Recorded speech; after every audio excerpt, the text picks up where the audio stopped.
Hey guys, magbasa tayo ng question sa comment section.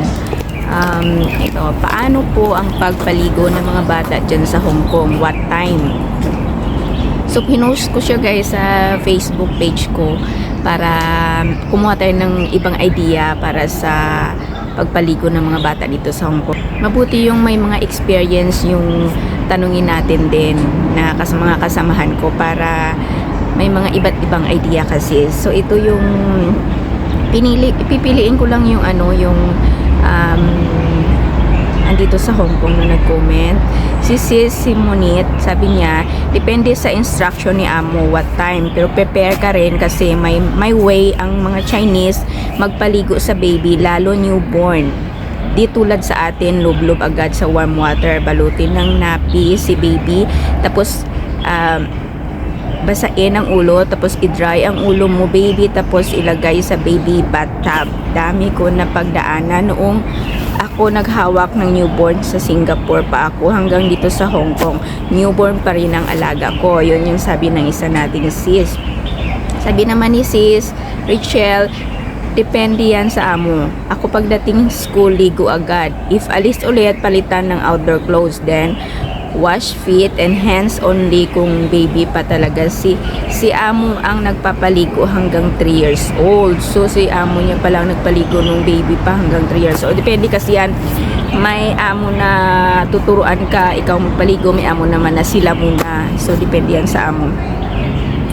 Yung alaga ko 4 years old usually, sabi ni Sis Risa, yung alaga ko 4 years old usually 6 p.m. pag di nalalabas. Pero pag mag roller skate sila ni Sir ng 8 p.m, pagbalik na 9 p.m. ang ligo niya. Kung 1 year old naman, after namin punta sa park during summer, 6 p.m. pero ngayong winter 3 p.m. kasi maaga kami bumababa, malamig na sa labas sa hapon. So depende pa rin yan sa amo, sa setup, kung ilang taon yung alaga mo din. At depende din sa sa klima guys, sa season, kung winter or summer, mayroon din yung pagkakaiba.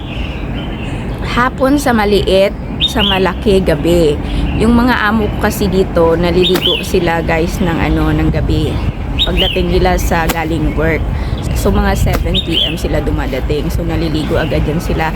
Yung alaga ko naman, pagdating namin ng hapon galing school, papaliguin ko muna yan bago siya kakain ng dinner. Yun yung sa alaga ko na 5 years old. So proceed tayo sa pagbabasa. Sabi naman ni Mary, depende kung ano ang sabihin ang mga amo. Dati ko alaga, gabi sila maligo. Yun. Sabi ni Sis, basahin natin lahat ng comment para may idea kasi. Maganda kasi yung galing din sa mga kapwa natin DH yung ibang idea. Sabi ni Sis, Ilongga in Hong Kong, hindi ko pa na-try. Mostly dog alaga ko. So pet yung mga alaga ni Sis.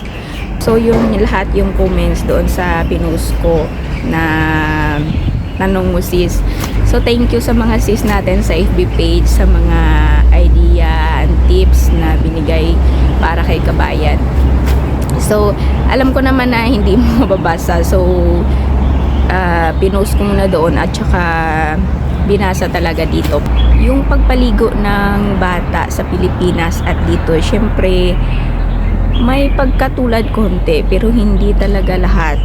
Yun nga sabi ni sis natin, may mga depende sa amo, may maamo kasi na maarte na may kailangan pang gawin before maligo. Pero yung mga bata pag naliligo dito sa bathtub yan sila naliligo, sa banyo, sa bathtub. Tapos warm water talaga yan ang pinapapaligo sa mga bata dito.